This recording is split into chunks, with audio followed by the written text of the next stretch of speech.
Well, the White House is welcoming the extension of this ceasefire, and it is a deal that the president actually helped broker.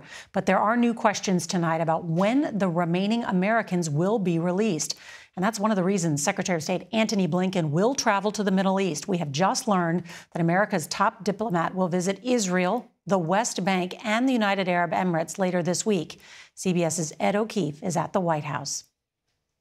Tonight, the White House is applauding the deal to extend the pause in fighting in Gaza for 2 days. Senior officials spoke to the Qatari Prime Minister, who's a lead in the negotiations, 4 times today, hoping to prolong the ceasefire, get additional hostages out, and let humanitarian aid in.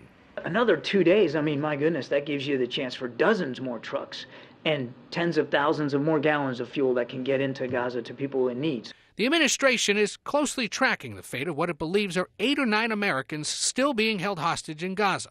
The president spoke with the family of the youngest known U.S. captive, 4-year-old Abigail Moore Idan, who was released late Sunday. She's now safely in Israel, and we continue to press and expect for additional Americans will be released as well.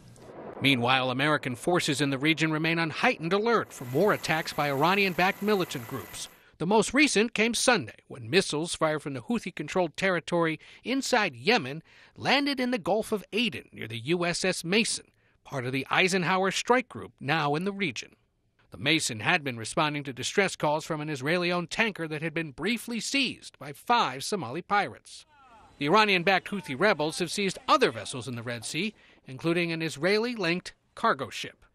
U.S. officials today didn't rule out striking back. We've responded forcefully against the threats to our forces in Iraq and Syria, and now our forces in the Gulf region, the Gulf of Oman, Gulf of Aden. Is striking in Yemen still an option? We will take the steps appropriate to protect our troops and our forces in the Middle East region. And while U.S. naval ships face threats in the waters of the Middle East, a defense official tells CBS News that in the last 6 weeks, U.S. forces in Iraq and Syria have been attacked at least 73 times by drones, rockets, and close-range ballistic missiles.